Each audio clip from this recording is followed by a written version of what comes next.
Hello friends. आज हम लोग एक चैप्टर लेकर आपके समक्ष है। वो चैप्टर है आपका गीलू। और यह चैप्टर इम्पोर्टेंट इसलिए हो जाता है क्योंकि महादेवी वर्मा ने इस चैप्टर में एक जीती जागती तस्वीर प्रस्तुत करने की कोशिश की है। एक ऐसे लव और अफेक्शन का एक तस्वीर प्रस्तुत करने की कोशिश करी है कि जिसको हम इग्नोर कर लेते हैं। जनरली इग्नोर करने का सेंस ये हो जाता है कि एक मानव के संपर्क में रहने के बावजूद भी एक दूसरे से चीटिंग की भावना रखती है, एक सेल्फिशनेस की भावना रखती है।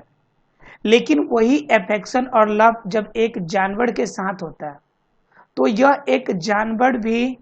यह अपने साथ एक जीव के साथ किस रूप में सामंजस्य या एडजस्टमेंट करने की कोशिश करता है, एक एनिमल ह्यूमन बीइंग के साथ अपने आप को कैसे ढाल पाता है, इसके बारे में एक जीता जागता उदाहरण इस चैप्टर में महादेवी वर्मा ने प्रस्तुत करी है।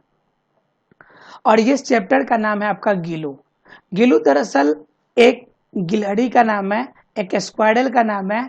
और यह गीलू जो होती है इतना अधिक महादेवी वर्मा से लगाव रखती है कि महादेवी वर्मा और गीलू एक दूसरे के लिए काफी करीबी हो जाते हैं।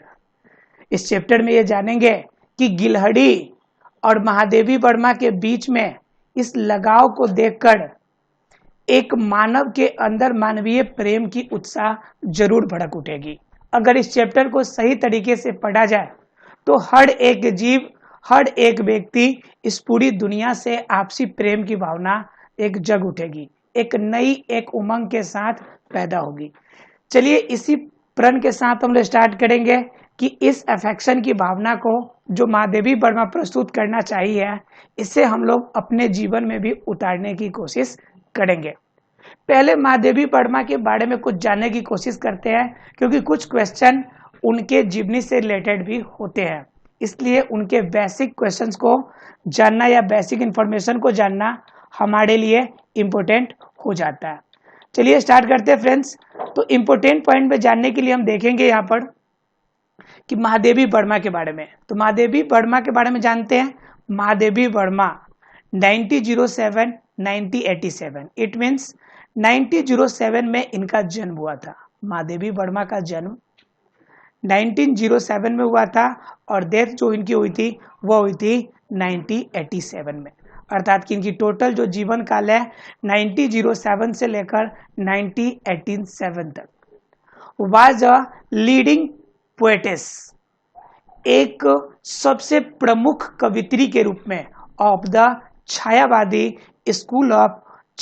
School of poetry in Hindi. Hindi की छायावादी जो हिंदी कविता की जो छायावादी आपका पार्ट है, उसकी सबसे प्रमुख कवित्री के रूप में महादेवी वर्मा विख्यात है। She was also a well known story writer, editor of the famous Hindi weekly चांद। ठीक है, कह रहा है she was also a well known story writer, साथ ही साथ एक सुविख्यात स्टोरी राइटर अर्थात की लेखिका के रूप में, एंड और editor of the famous Hindi weekly चांद। ठीक है, एक हिंदी वीकली आपकी एक पत्रिका आती थी, उनके संपादक के रूप में, अर्थात एक वीकली आपकी मैगजीन आती थी जिसका नाम चांद है, और उसके संपादक के रूप में, एक एडिटर के रूप में भी ये विख्यात है। सम ऑफ हर इंपोर्टेंट वर्क्स, कुछ इनके इंपोर्टेंट कार्यों को, कृतियों को जानेंगे। इंक्लूड दीपशिखा, जिनमें शामिल है दीपशिखा, यमा, निहार, ये कविता है। उसके बाद श्रृंखला की कड़ियां और मेरा परिवार, ये कुछ ऐसी उनके कृतियां हैं जो अविस्मरणीय हैं, जिन्हें हम भूल नहीं सकते। इतनी अच्छी इनकी कहानियां और कविताओं की बुक्स है। उसके बाद क्या, she was recipient of Mangla Prasad prize. उन्हें क्या क्या पुरस्कार प्राप्त हुए हैं वो जान लीजिए। तो पहला आपका पुरस्कार हुआ है मंगला प्रसाद प्राइज, उसके बाद Bharat Bharati award and the Jnanpith award along with Padma Bhushan. ठीक है। अब क्या है, Mangla Prasad prize, Bharat Bharati award, Jnanpith award और पद्मा भूषण, ये कुछ बुक्स है जो बुक्स उन्हें क्या है, सॉरी, ये कुछ अवार्ड्स है जो महादेवी वर्मा को प्राप्त हुए उनके कृतियों के लिए।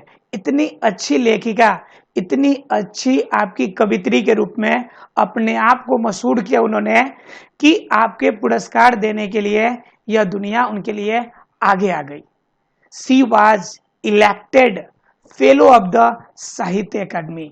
इतना ही नहीं, उन्हें चुना गया फेलो ऑफ द साहित्य अकादमी के आपके संरक्षक के रूप में, उनके फेलो के रूप में उन्हें चुना भी गया था। किन्हें? महादेवी वर्मा को। तो ये याद रखना है कि महादेवी वर्मा का जन्म कब हुआ था, महादेवी वर्मा की मृत्यु कब हुई थी, महादेवी वर्मा किस तरह की आपकी कविताएं लिखती है, तो छायावादी प्रकार की कविताएं लिखती है। ठीक है। उनके बुक्स के, उनकी कृतियों कुछ नाम याद रखेंगे, द्वीप श्रृंखला, यात्रा, सॉरी यमा, निहार, श्रृंखला की कड़िया और मेरा परिवार, ये याद रखेंगे। उसके बाद याद रखना हम लोगों को कि कौन कौन से प्राइज मिले थे, तो मंगला प्राइज, भारत भारती, जनन पीठ अवार्ड और उसके साथ साथ पद्म भूषण, ये सभी कुछ अवार्ड है जो उन्हें प्राप्त हुए थे। और साथ ही साथ वो साहित्य एकेडमी के पार्ट के रूप में भी, साहित्य एकेडमी के आपके फेलोशिप के रूप में भी आपके क्या किए गए थे, चुने गए थे। उसके बाद आप देखते आगे, इनसे रिलेटेड कुछ क्वेश्चन है वो जानने की कोशिश करते हैं। कह रहा है work in A small groups and discuss the following, ये आपको डिस्कस करना है, आपसी रूप में बातचीत करनी है। कह रहा है डू यू लाइक स्टोरीज, ये तो आप ही बता सकते इसकी क्या आंसर, क्या आपको कहानियां पसंद है? यस अगर पसंद है तो यस, और नहीं पसंद है तो नो। आप लोग आपस में बात कर सकते हैं, पसंद है तो क्यों पसंद है, और नहीं पसंद है तो क्यों, इसके रीजंस बताने हैं। स्टोरी इसलिए पसंद है क्योंकि इससे इमेजिनेशन बढ़ती है, आपकी क्या बढ़ती है, इमेजिनेशन बढ़ती है। इनसे क्या होती है, लोगों की इंफॉर्मेशन प्राप्त होती है। ठीक है, ये हमें पास्ट का एक्सपीरियंस देता है। ये बहुत सारी ऐसी चीजें जो इसके बेनिफिट है स्टोरीज के। तो आप यस लिख सकते हैं, और नो के लिए रीजन की बात ही नहीं है, ये हमारे लिए टाइम वेस्टेज है, या किसी भी रूप में आप कह सकते हैं। ये रीजंस आपको डिस्कस करने हैं। उसके बाद सेकेंड, लेकिन ध्यान रखेंगे हमेशा क्वेश्चन का आंसर जो होगा पॉजिटिव होना चाहिए।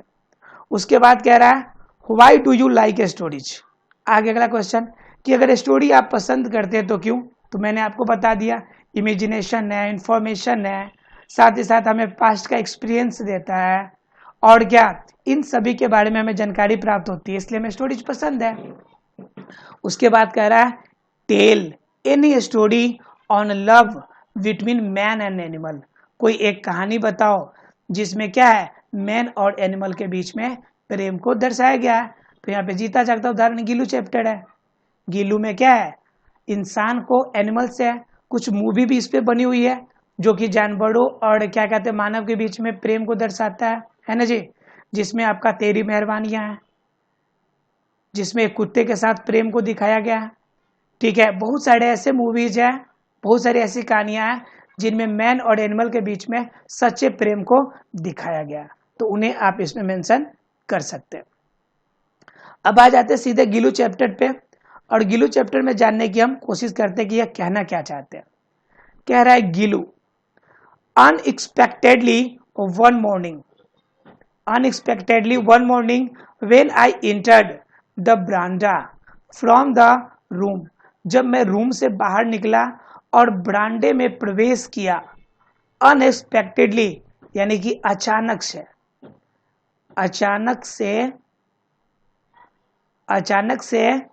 वन मॉर्निंग, एक सुबह जब मैं अचानक से अपने कमरे से बाहर ब्रांडे में निकला, आई सॉ मैंने देखा, two crows playfully poking their beaks at the flower spot. ठीक है, मैंने देखा कि दो कौवे अपने चोचों को मारते हुए फ्लावर पोट्स पे खेल रहे हैं, जो आपका गुलदस्ता है उसके बगल में चोंच मारकर खेल रहे हैं। एज इफ मानो engage in the game of hide and seek, ऐसा देखने से लग रहा था कि हाइड एंड सीक, इसे जरूर नोट डाउन कीजिएगा, लुक्का छुपी का खेल। हाइड एंड सीक का मतलब होता है लुका छुपी का खेल। ठीक है, तो ऐसे मानो लग रहा था कि लुका छुपी का खेल हो। कह रहे एक सुबह मैं रूम से निकलकर बरामदे में आया, अचानक से मैं देखा कि दो कौवे खेल रहे थे, ठीक है, फ्लावर स्पॉट के पास। और वो दोनों आपका इस तरह से खेल रहे थे, ऐसे लग रहा था कि दोनों के दोनों हाइड एंड सीक यानी कि लुका छुपी का खेल खेल रहे हैं। करे सडनली अचानक my assiduous critic of this mythical tale of the crow was intercepted by my gaze that fell on this teeny being laying hidden in the gap at the junction of the pot with the wall।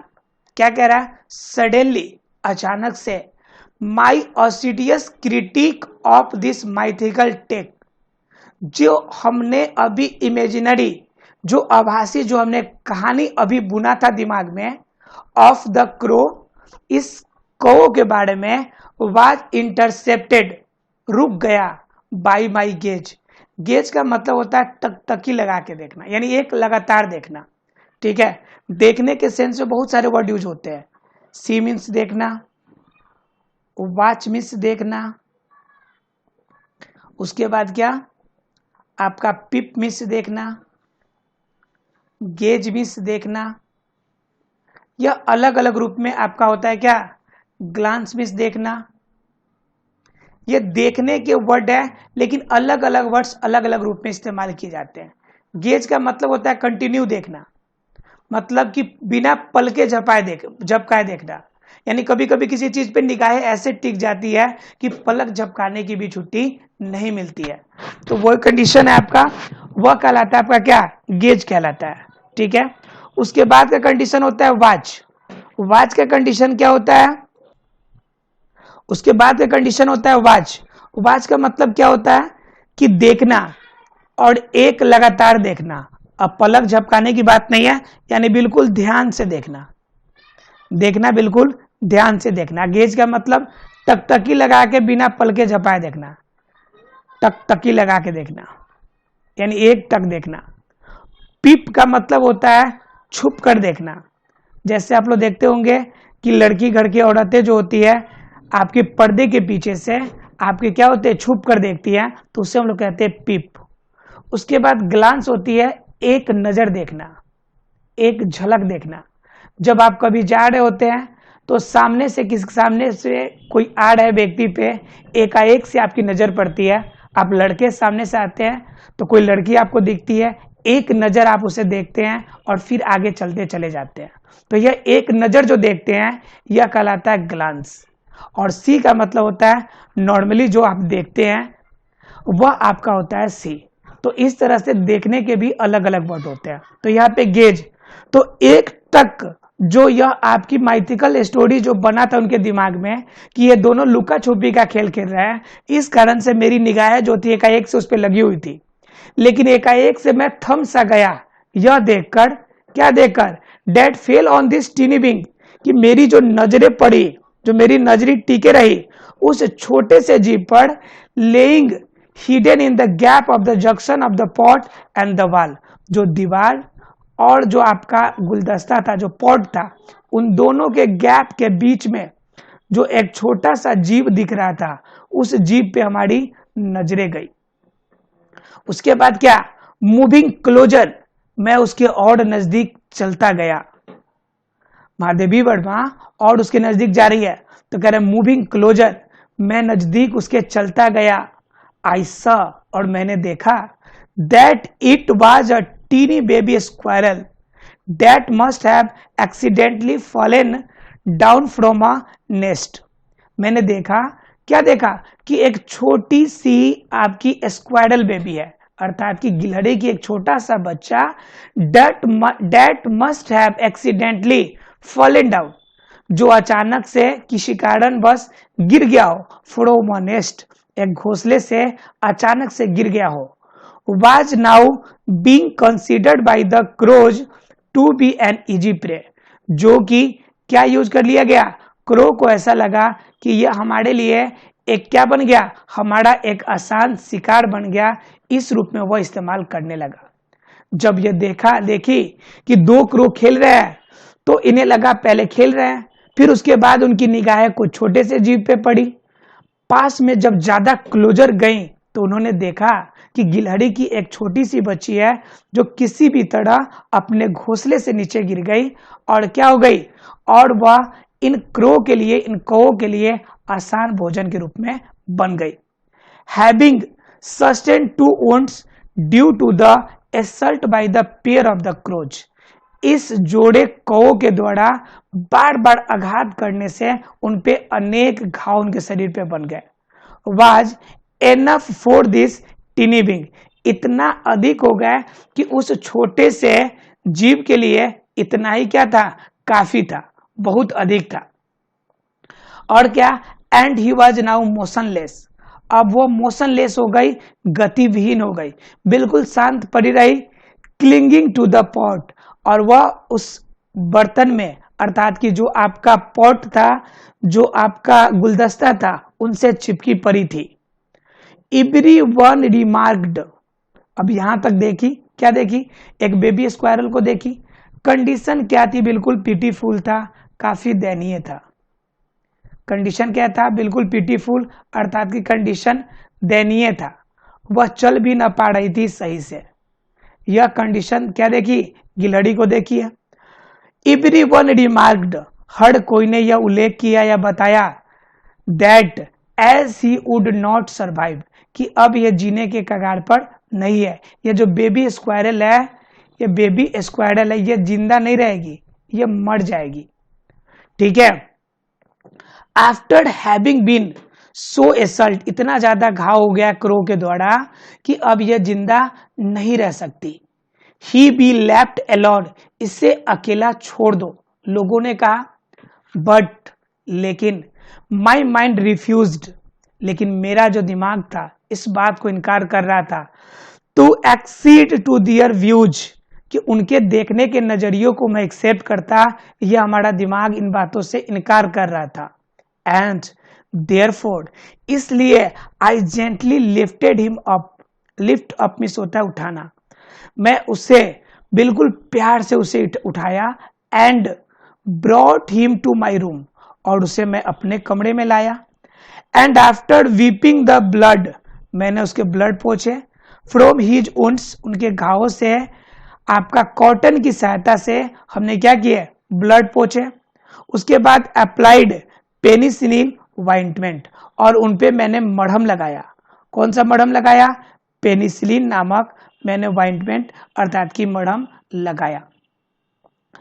कौन कह रहे हैं, आपका महादेवी वर्मा। सबने कहा कि मर जाएगी, छोड़ दो इसे, लेकिन मेरा दिमाग यह मानने को तैयार ना था। कभी कभी क्या होता है कि आप दूसरों की बातें सुनने की बजाय अपनी मन की सुनना चाहते हो, क्योंकि आपका मन कहता है कि यह पॉसिबल है, आप कर सकते हैं, आप लाइफ में टॉपर बन सकते हैं। ये आपका माइंड सेटअप है। आपका माइंड कहता है कि आप टॉप कर सकते हैं, इट मीन्स आप कर सकते हैं। तो वही चीज यहां पे कह रहा है आपका, इन्होंने, इनको लगा कि वो जिंदा बच सकती है, इसलिए अपने कमरे में लाई। आपका कॉटन उल से उनका ब्लड पोंछा और उसके ऊपर पेनिसिलिन आपका मरहम लगाया। उसके बाद क्या, I tried to feed him by somehow putting a thin cotton wool wick dipped in milk to his mouth. मैंने बहुत कोशिश करी कि कैसे भी यह कॉटन उल के माध्यम से किसी भी तरह उसके मुंह में एक डिप आपका मिल्क भी डाल दे, अर्थात कि एक बूंद मिल्क भी उसके मुंह में डाल दे ताकि उसके अंदर एनर्जी आ जाए। यह डालने की मैंने बहुत कोशिश की, बट लेकिन he was unable to open his mouth, लेकिन वह इतने ज्यादा घाव लगे थे उसको कि आपका जो गिलहरी थी वह अपना मुंह भी ना खोल पा रही थी, अपना मुंह भी ओपन करने में उसे समस्या था। And the drops of milk only slide down from both sides, और जब मैं मुंह में उसके डालता था तो दोनों तरफ से क्या हो जाते थे, जो दूध के बूंद थे दोनों तरफ से निकल जाते थे। ओनली आफ्टर सेवरल आवर्स, कितने घंटों तक of tending could I manage to pour 1 drop of water in his mouth, कितने घंटों तक मेहनत करने के बाद मैं इस मुकाम पे पहुंचा कि उसके मुंह में 1 ड्रॉप वाटर को मैं डाल सका, उसके मुंह में 1 ड्रॉप हमने पानी को डाला, कितने घंटे तक प्रयास करने के बाद। उसके बाद क्या, बट लेकिन on the 3rd day he became so much better, लेकिन 3 दिनों के बाद वो बहुत ही अच्छी हो गई। And assured that he would use his 2 teeny claws to hold my fingers and gauge all around with his blue glass beads like eyes। क्या हो गई कि 3 दिनों में इस रूप में वो बेहतर हो गई कि वह अपने छोटे छोटे क्लच से मेरे अंगुलियों को पकड़ सके, एंड गेज, और चारों तरफ टकटकी लगा के देख सके, ऑल अराउंड, चारों तरफ देख सके, with his blue glass beads like eyes, जो ब्लू कलर की चमकती आंखें हैं, उन आंखों से वह चारों तरफ देख सके। एंड इन 3-4 months, 3 से 4 महीनों में, ही एस्टोनिस्ड एवरीवन, वह हर कोई को चकित कर दिया, इतना ज्यादा बेहतर हो गई कि हर कोई उसे देखकर चकित हो गया। विद हिज स्मूथ फर, उनके बॉडी पे इतने ज्यादा मुलायम फर थे। बुशी टेल्स, आपके झाड़ी वाले टेल जो पूछ थी उसकी, उसमें झाड़ी के समान पतले पतले रेसे की तरह बाल, या और क्या, नटी रिफल्जेंट आईज, और चमकती नटखटी आंखों ने लोगों को देखकर चकित कर दिया। वह एक अलग ही एक अजूबे की तरह लोगों के सामने यह प्रस्तुत होने लगी। अर्थात क्या, उनको देखने से एक अलग सा ही रूप आपका लगने लगा। अब क्या हो गया कि वह 3 मंथ, अब बात क्या होती है कि गिलू का कंडीशन बेहतर हो गया। अब क्या हो गया, a transformation from common to proper noun, मैंने उसके क्या कर दिया कि कॉमन नाउन से उसे प्रॉपर नाउन में कन्वर्ट कर दिया। कॉमन से प्रॉपर में कैसे कन्वर्ट कर दिया, followed and we started calling him Gillu. पहले तो सिर पे स्क्वायरल था, पहले क्या था, सिर पे स्क्वायरल थी, तो स्क्वायरल में तो बहुत सारे स्क्वायरल आ जाते हैं, तो यह हमारा हो गया कॉमन नाउन। यह क्या हो गया हमारा, कॉमन नाउन। लेकिन जब इस स्क्वायरल, स्पेसिफिक स्क्वायरल को हमने एक नाम दे दिया गिलू, तो गिलू हमारा क्या हो गया, यह एक प्रॉपर नाउन हो गया। यह क्या नाउन हो गया हमारा, प्रॉपर नाउन हो गया। तो वही कह रहा है कि मैंने इसे क्या कर दिया, कॉमन से उसे उठाकर इसे प्रॉपर कंडीशन में नाम रख दिया। इसका नाम मैंने क्या रख दिया, गिलू, इसका नाम रख दिया। उसके बाद क्या कह रहा है, I hung a light weight flowered basket lined with cotton wool on the window with the help of a wire. मैंने क्या किया, I hung a light weight flowered, मैंने हल्के वजन का फूल बास्केट जो था, लाइंड विथ कॉटन वूल, जो चारों तरफ से कॉटन वूल से ढका हो, on the Windows with the help of a wire, एक तार की मदद से मैंने उसे सजा दिया। एक हल्के वजन की आपका गुलदस्ते का फूल का आपका जो आपका छोटा सा आपका गुलदस्ता था, मैंने कॉटन वूल के सहारे उसे क्या कर दिया, लटका दिया। फॉर 2 years, 2 सालों तक, दिस वाज गिलूज एबॉर्ड, यह गिलू का घर था। एबॉर्ड का मतलब भी होता है घर, आवास, रहने का जगह, ठीक है। तो 2 सालों तक क्या हो गया, यह गिलू का, यह जो आपका फ्लावर पॉट था, यह गिलू का क्या बन गया, घर बन गया। All were pleasantly astonished at his antics and intellect, तो कह रहे हर कोई चकित हो गया, हिज एंटिक एंड इंटेलेक्ट, उनकी बौद्धिक और एक विचित्र क्वालिटी को देखकर, एक अलग गुण को देखकर सभी कोई क्या रहते थे, चकित रहते थे, अचंभित रहते थे कि आखिर एक जीव के अंदर भी इतना ज्यादा कैसे ज्ञान या समझ हो सकता है। उसके बाद क्या कह रहा है, व्हेन, जब I would sit down to the write, जब कभी मैं कुछ लेख लिखने के लिए बैठती, he would be seized by such an acute desire to attract my attention. वह मुझे इस तरह से पकड़ता कि वह अपने तरफ मुझे क्या करता, अपने ध्यान को आकर्षित करने की कोशिश करता। That he devised a noble way of doing it। इस तरह से नोबल वे से, एक भद्रता से वह अपना पेश करती कि वो चाहती कि हमें बुरा भी ना लगे और मेरे ध्यान को अपनी तरफ आकर्षित कर ले। He would venture close to my feet। यह मेरे पैरों के बिल्कुल करीब आती। We swiftly up the curtains and descend with the same breakneck speed। क्या कह रहा है कि यह हमारे पैरों के पास आती और बगल में लगे कर्टन्स पर वह पूरी तेजी से जाती और पूरी तेजी से, उतनी तेजी से आपका नीचे आती, इतनी तेजी से आती ताकि मेरी क्या हो जाए, ध्यान उनके तरफ आकर्षित हो। दिस सीक्वेंस, यह जो क्रम था, would continue till the time I got up to catch him. जब तक मैं उसे उठ के पकड़ न लूं तब तक यह कर्टन्स के ऊपर ऊपर नीचे करती रहती। ऑन सम ओकेजन्स, कभी कभी, I use to hold Gillu and put his teeny body in a long envelope. कभी कभी तो मैं गिलू को पकड़कर, इस गिलू को क्या करता, इसे मैं उठाकर एक बड़े से इन्वेलप के अंदर ही डाल देता था। इसे कहाँ डाल देता था, एक इन्वेलप में ही डाल देता था। यह ज्यादा परेशान करती थी तो मैं क्या कर देता था, इसे बड़े से इन्वेलप में इसे डाल देती थी। समटाइम्स, कभी कभी, he would continue to stand on the table leaning against the wall. कभी कभी वह हमारे टेबल के पास लीनिंग अगेंस्ट द वॉल से आपका झुककर या उनसे सटकर इस तरह से बैठ जाती। इन सच एन अमेजिंग कंडीशन, एक ऐसे विचित्र अवस्था में रहती 4 आवर्स, घंटों तक। एंड वॉच माई एक्टिविटीज, और मेरे क्रियाकलापों को देखती विद इज रेडियंट आइज, चमकती आंखों के द्वारा। कभी कभी तो एक अजीबो गरीब काम करती।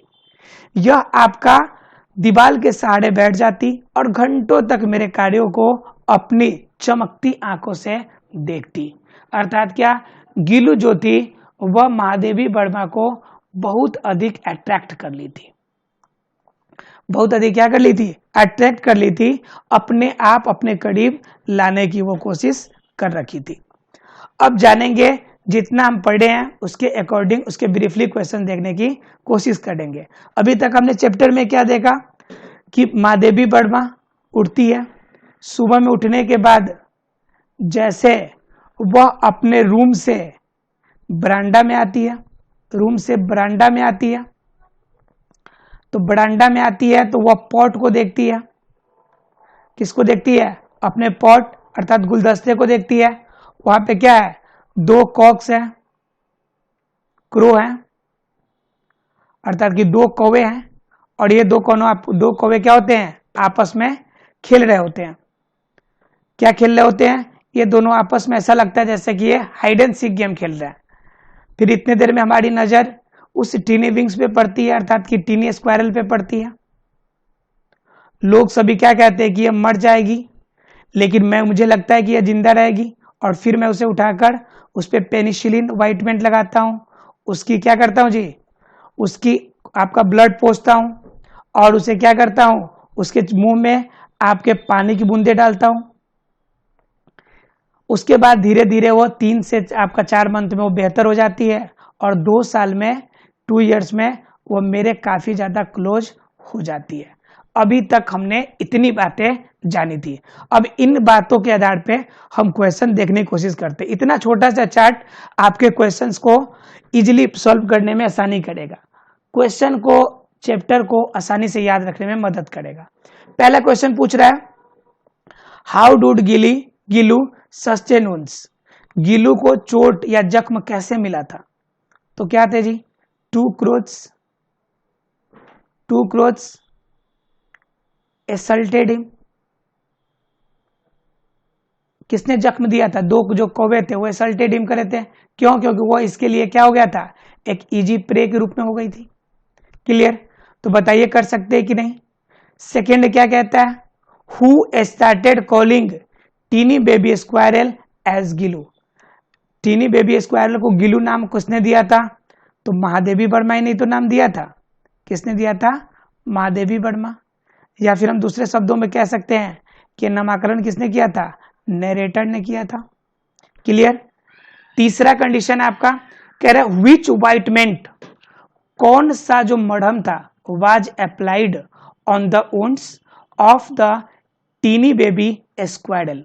इस छोटे से स्क्वायरल पे कौन सी दवा, कौन सी ऑइंटमेंट अप्लाई किया गया था? तो अभी मैंने क्या बताया? पेनिसिलिन। कौन सी ऑइंटमेंट थी? तो पेनिसिलिन ऑइंटमेंट।